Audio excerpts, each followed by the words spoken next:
Us on Newsmakers this week is Congressman Adam Schiff.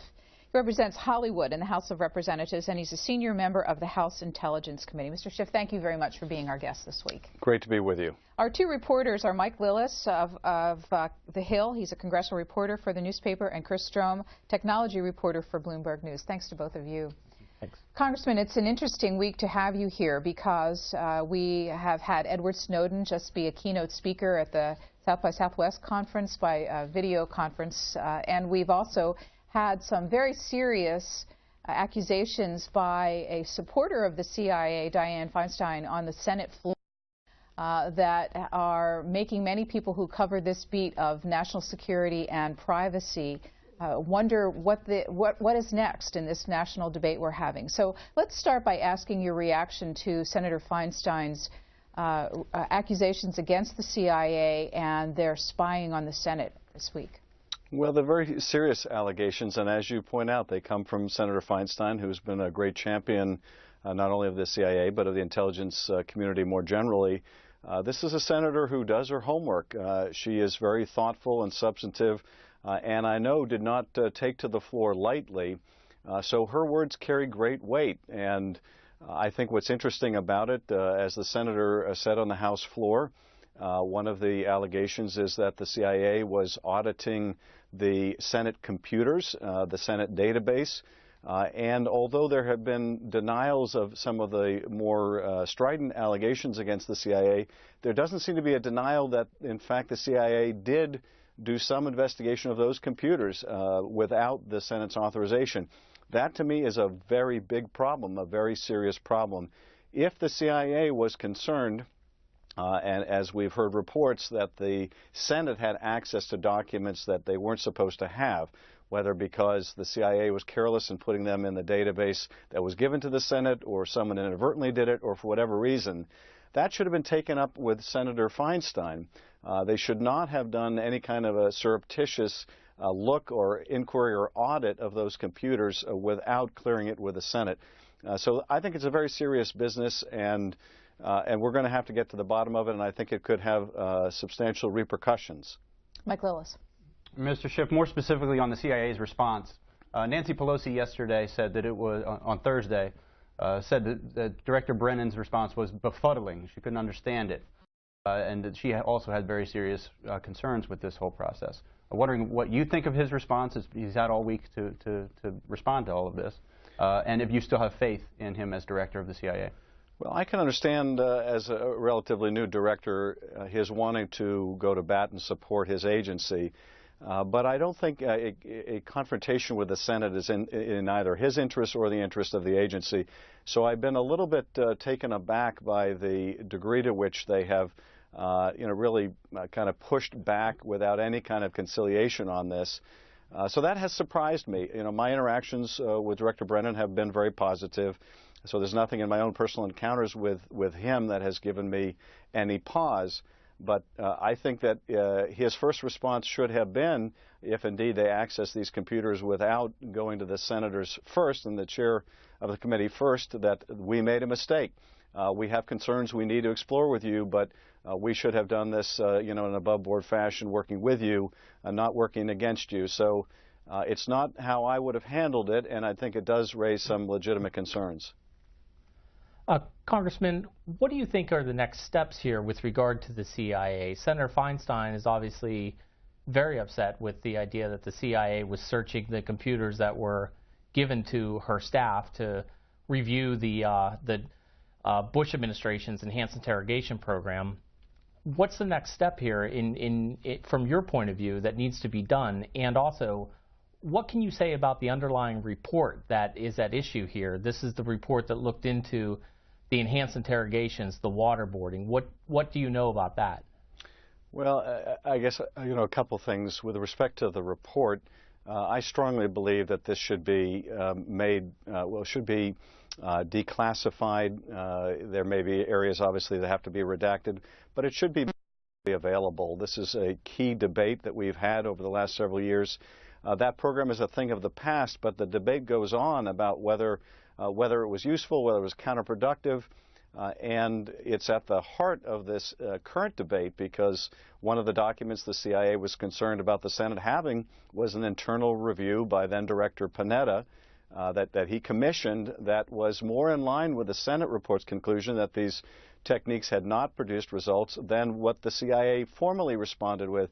So it's not only key to this dust-up, but it's also, I think, highlights the importance of getting the good information out there to the public. And I have to say, even as a member of the House Intelligence Committee, I can't get access to this report. I've been asking for almost a year now without success. So it's being very tightly held. I'm glad the White House has come on board in terms of supporting declassification. I think that's very important. In terms of next steps, where do we go from here? I would hope that what's happening right now is that cooler heads at the agency are prevailing. They're taking a pause. I hope they'll reevaluate the rather adversarial pose they have taken in this and find a way to reestablish a good working relationship with the Senate. I think it's incredibly important in terms of our oversight role, but it's important for the agency. You know, I think of Mark Twain's aphorism that don't pick a fight with someone who buys ink by the barrel. It's also not wise as an agency to pick a fight with the oversight committee that funds you and that can make your life very difficult if they decide to. One more question on the CIA issue. Civil liberties groups have for years been complaining about government spying on civilians. What do you say to the charges that now, members of the Intel Committee who have been some of the strongest supporters of those same programs are up in arms only when they are the target of similar spying? Is there a double standard there at all? No, and I've heard that argument. I think there's a certain intellectual appeal to that argument. The reality is that many of us in the intelligence committees have been fighting for reform of the metadata program, for example, and have been trying to champion the right balance between privacy, civil liberties, and national security. It's a debate that goes back to the founders and was at the heart of the Fourth Amendment, and it's a debate that's going to be, frankly, with us for some time. But in addition to those, privacy considerations, there are additional considerations when you have potential spying or interference with a Senate investigation by an intelligence agency. Then you get into added considerations of the separation of powers, violation of other particular provisions, the speech and debate clause in the Constitution potentially, and as well as some of the statutes governing electronic communications, presidential executive orders. So there are a raft of additional considerations. Doesn't mean necessarily they're more weighty than the individual privacy rights and Fourth Amendment concerns of lay people, but it does add yet another layer to this debate that we've been having. But I understand the criticism, and it's an attractive one, but as many of us have been pushing for reform, I don't think it's a fair one. Well, while you reference metadata reform, you have authored legislation. And I wonder if you could briefly explain it to our viewing audience, what you hope to do. You also were quoted in one story as saying this is going to be a difficult year for this kind of reform. Do you still feel that way after Senator Feinstein's comments? Well, I still think it's going to be a difficult year, although there may be a convergence taking place on the metadata program as the clock continues to tick. And for your viewers, what's involved in here, the telephony metadata, this is the bulk data that's been collected by the government. That involves phone numbers connected to other phone numbers, the duration of calls, the time of calls. It doesn't include number information, so it's not really like a business a phone record, because those numbers are not connected with the people who have those phones. It's also not the content of communications, and there's a lot of confusion about that. So people think that all of their phone calls are being listened to in this bulk metadata program. None of the content is involved in this data.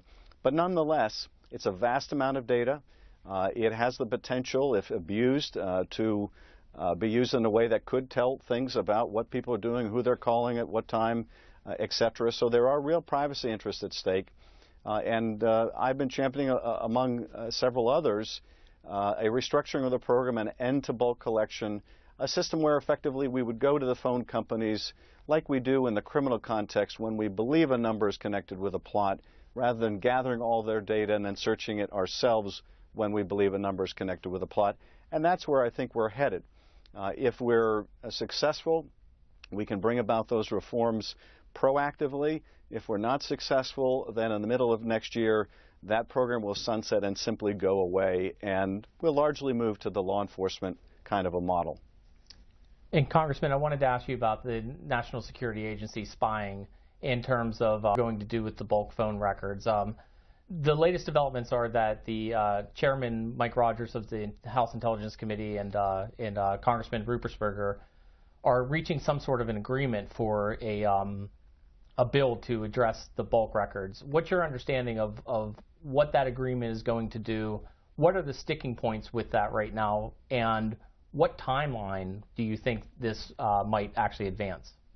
Well, I think there's a hope among our chair and ranking member to get to an agreement before the end of the month when the administration announces their plans. The administration set that date for themselves. I don't know whether they're on track to meet that deadline, but looks like the model that we may get to agreement on is much like the bill that I introduced some months ago, which would have the telephone companies hold on to their own data. And when we needed to go and request a certain number, we would go to the company with legal process, and then, but we would also have what the administration has already put into effect, and that is a prior court review. So that apart from emergency circumstances where there's a real need for speed, we would go to the court with reasonable articulable suspicion. They would approve and give us legal process to go to the phone company. That would be the alternative to us gathering all this bulk data and then searching it ourselves. Now, what's at issue initially is how fast can you do that? The advantage of bulk collection is that you have all the data. You can merge the formats so that when there's a need, you can search through all that data without having to go to multiple carriers and take the time and inefficiency that accompanies that. But there are technological answers to that problem, which I think can get the response times down very considerably and close to as if we had all the data. So that's where I think we're moving. What are the issues that remain? One issue, I think, is whether we go to the court before we go to the carriers or whether it's an after-the-fact process. I think the administration has moved pretty inexorably and properly in the direction of prior court review apart from an emergency circumstance, and I think that makes a lot of sense. Congressman, I wanted to shift to another issue, to Ukraine. You, of course, are on the front lines of the intel debate. I was wondering if there's anything that the intel community could have done better to foresee this invasion by Russia into Crimea, and if so, what that could have been. Are there lessons to be taken from this? I think it's a bit too early to say, and I say that because, we certainly understood from the intelligence agencies that these military exercises could be a cover for a plan to move troops into Crimea. We understood that there were several scenarios that were all possible, but predicting that this would be the path Putin would take means that you really have to predict Putin. And we may gain good insights into where he's coming from our intelligence, but at the end of the day, as one person put it, we're one synapse away from any particular decision, and predicting that is, a bit like predicting the impossible at times. Because he is not always predictable and can act erratically and irrationally, as I think he has here. So I can't at this point say that there's been any intelligence failure. If we learn later that, in fact, we had intelligence, that there were discussions with Putin and others, or that there were other telltale military signs that were not consistent with a military exercise, only preparation for invasion, if we learn subsequently that we had information and we didn't put it together, then we can conclude there was intelligence failure, but I haven't seen that yet. And I just wanted to stay on the NSA spying for another minute. There's been a lot of attention paid to the collection of bulk phone records, but there are other very extensive spying programs that are taking place, such as the PRISM program, which is collecting internet data from the technology companies like Facebook and Google. And there's also there's revelations that have come out in the documents leaked by Edward Snowden that show that the NSA has been weakening encryption and hacking into fiber optic cables abroad without a court order, without companies knowing. What is your understanding of how effective the collection of internet data has been? Has it actually contributed to stopping any terrorist plots? And as far as the other programs go, if anything should be done to rein in the NSA on those fronts? Well, as you might imagine, I can't get into the specifics of some of the programs or allegations you've mentioned. But I can say, a lot of the focus of the bulk metadata debate has been on what's called Section 215. There's another Section 702, which deals with some of our foreign collections. And that 702 program has been far more important, far more successful in thwarting plots at home and abroad than the telephone metadata program.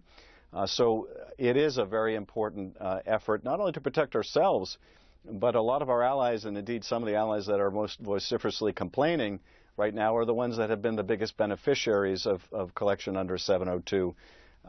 But you mentioned a range of different topics, and without going into any of the specifics on them, I can say that I think it's very important for the intelligence community to be working with our technology companies, allowing them to be more transparent about when they're asked for information from the intelligence community, because these companies are doing a lot of business overseas. It's part of their business model and business success, and we want them to be successful. And giving them the ability to be more transparent will help them. More quick response to foreign requests for information, a process called MLAT, where they come to us when they are doing criminal investigations and need help, need information, and more swiftly processing those requests will help in terms of some of these issues. But some of the other allegations that you mentioned are going to be very tough for the tech companies to overcome as they want to expand their overseas business. And it's very much in our interest that as a key component of our economy, they remain healthy and strong. So we're going to have to work much more closely in addressing these issues with the tech community. Well, if I can just ask a quick follow-up, do you think that Congress or the administration should do in response to these other allegations, such as the NSA weakening encryption or hacking into data centers abroad, or potentially compromising millions of computers globally with malware? Yes, and those of us on the committee have urged the intelligence agencies to much more readily respond each time there's a new Snowden disclosure or a new allegation. And in fact, we're seeing that happen with the most recent Snowden allegation. The Director of National Intelligence very quickly put out a statement disputing some of the more sensationalist claims in the most recent Snowden story. So that I think is very important. The antidote to misinformation is getting good information out there. Of course, they're going to be constrained by the nature of the work that they do and have to do into being fully transparent. But I think we have to do a much better job of what the President articulated in his recent speech on this subject, and that is letting our foreign partners know the type of surveillance that is necessary for us to do, the type of surveillance we do not do, the efforts that we make to maintain the privacy of people, not just at home but abroad. I think all of these things are very important for us to continue to emphasize. And one particular area where I think we need to draw a distinction, which we haven't been very good at, and that is other countries like China. They spy for some of the same purposes we do, and that is to protect themselves. But they also spy merely to gain economic advantage, to steal intellectual property. We do not do that. And it's a very important distinction that's lost in all of this. But it's, I think, also very important for our friends and allies around the world to understand the purposes to which we do surveillance to protect ourselves and things that we do not do, such as try to surveil for the purpose of giving ourselves an economic benefit. We have 6 minutes left. Congressman, I'm wondering if, as you've been watching the unfolding story of the missing Malaysian jetliner, if you've had any reflections about the either capabilities or limitations of both technology and international cooperation. Absolutely, and the one that leaps out at me most is the gaping hole that we have in terms of people flying with stolen identification. As we all know, there were 2 people on that plane, at least 2 people flying with stolen documents. Now, they may have had absolutely nothing to do with the disappearance of this plane, and they probably did have nothing to do with it. But it has revealed the fact that many billions of people board planes without their identities being vetted. And that's a real problem, because even if these 2 were not involved in the disappearance of the plane, others may take advantage of the fact that most countries don't check with Interpol to see whether the documents people are providing are in fact their own documents. So that is something I think we really need to focus on correcting. And, you know, I think it's fascinating here that some of the best data we're getting is from a very unlikely source, and that is the maker of the engines on that plane had a technology in place where it pinged with feedback about how those engines were performing. Now, that was for their own quality control and to make sure that those engines were not degrading year after year, flight after flight. But in fact, it's given us, I think, some pretty key information that that plane was in the air perhaps much longer than we might have known. Congressman, wanted to shift one more time to Syria. Saturday is the 3rd-year anniversary of the civil war there. More than 100,000 people dead. The hostage crisis is enormous, and there's no end in sight. And wondering if there's anything that President Obama and or Congress should be doing differently, should be doing more aggressively to end that crisis, and if so, what it would be. Well, that's a great question, and this is the most distressing thing, I think, going on in the world right now, the tremendous loss of life in Syria. In terms of what more we can be doing on the humanitarian front, I think there's a lot more that we can be doing and our allies to step up and help these people that are in need. I think the United States can be more welcoming of some of the refugees, a particular issue that I've been working on. Many thousands of them have family in the United States. They have approved immigrant petitions, but they can't get a visa because we've reached the visa limit. So there are some small things and some very large things we can help on the humanitarian front. On the broader military front and the peace negotiations, probably one of the most significant things that we need to do is get our allies on the same page about who they're supporting and make sure that the weapons that are flowing into this conflict aren't flowing into the hands of jihadis who will not only use them to kill the more moderate members of the opposition, but also pose a great threat to us after the conflict.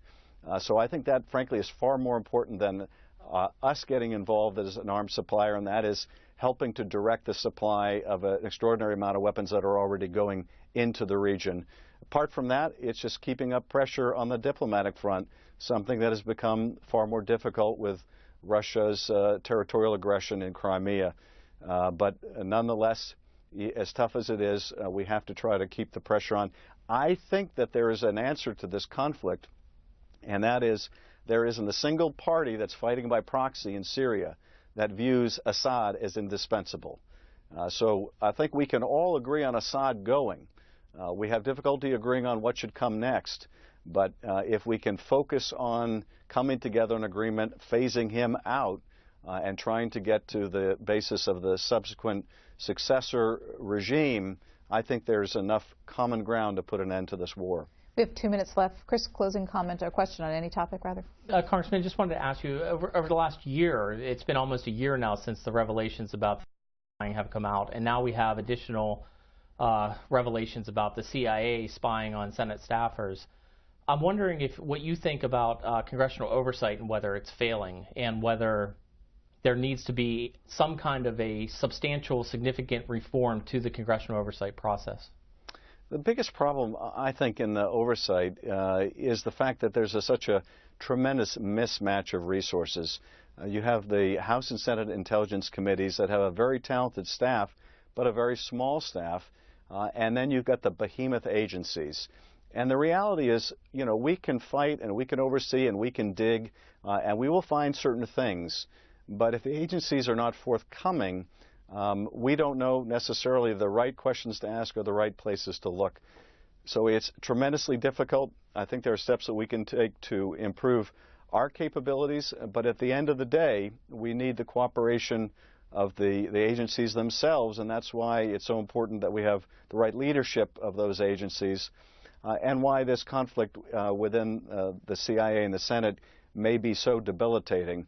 But I think probably beefing up our capabilities would be very important, and making sure that in the confirmation process we're vetting people and establishing the right kind of relationship. It is a relationship of the Congress overseeing the agency, not the other way around. And I think the fight with the CIA indicates that there are some within the agency that think it's their job to oversee the overseers. Congressman Adam Schiff of California, a member of the House Intelligence Committee. Thank you for being our guest on Newsmakers this week. My pleasure. Well, gentlemen, let's pick up the conversation. The congressman earlier had thought that reform of the NSA or CIA and data collection might be difficult, but now thinks perhaps just this week with Senator Feinstein's allegations the CIA getting into Congressional Senate computers and spying on the Senate itself might have changed the game. What are you hearing from others besides the congressman on this question?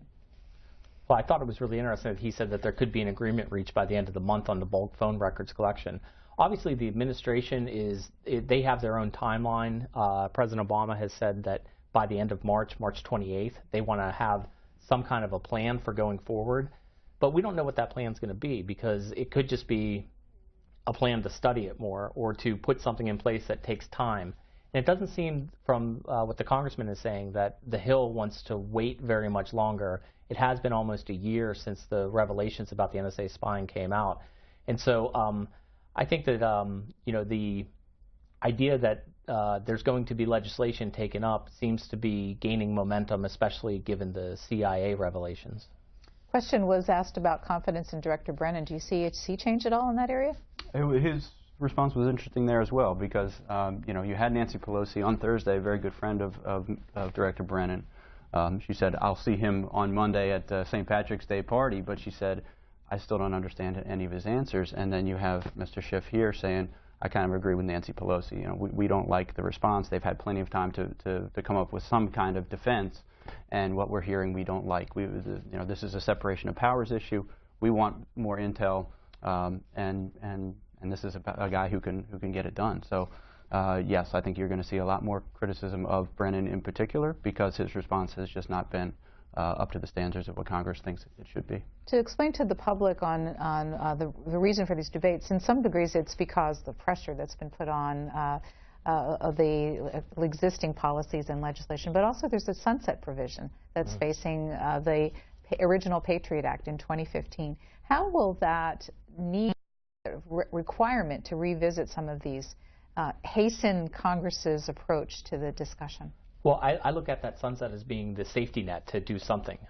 There's 3 provisions of the Patriot Act which expire in June 2015, next summer, and that includes the Section 215, under which the bulk phone records are collected. And so, regardless of anything, if nothing is done, that deadline looms, and that's going to force the hand of Congress and the administration to do something, because if they don't act, the authorities expire. So I think that that's something that's definitely down the road as being the deadline, but there seems to be a sense now to do something sooner than later on the bulk phone records. And I just think, just going back to the issue of the tension that exists between the Hill and the CIA, it's kind of been a state of kind of low-intensity conflict for several years now. I can recall back when Congresswoman Pelosi said that the CIA lies to the Hill all the time, and from time to time we've seen these skirmishes bubble up. I do think it remains to be seen, even though there's a lot of criticism of Director Brennan right now. I'm not sure that there's kind of the institutional force to actually reprimand him or do anything with regard to his position. Well, how much leverage do they have by controlling the purse strings? A bit, but again, and not to keep going back to Nancy Pelosi, but she was on the Intel Committee for a number of years, and now she has access to all of this data as well. And she said very clearly on Thursday, the administration is custodian of this intelligence. They are not the owner of this intelligence. And if there's any indication that they're abusing it, that they're not showing it to us, we have the power of the purse. And so it was an unveiled threat that that Congress ultimately does fund these things. And she was hoping the CIA was listening. And at the heart, as you explained, this is all over the report on investigation into torture techniques. Were you surprised to hear that a senior member of the House Intelligence Committee himself couldn't get access to this report? You know, I was when he initially said it, and then I've been thinking about it since then, and I'm not really surprised, because from time and time again, we've heard that even members of the intelligence committees haven't been given the access to these spy programs and the reports that are within the intelligence agencies. And so that's part of why I asked the congressman about the lack of oversight and the failure of oversight, and he did seem to agree that there needs to be stronger oversight, and he said that it needs to be made clear that the that the committees oversee the agencies, not the agencies overseeing the committees. Well, as the debate continues to find the sweet spot between national security and privacy, the conversation will definitely continue in this town. Thank you very much for your questions this week. Thank you.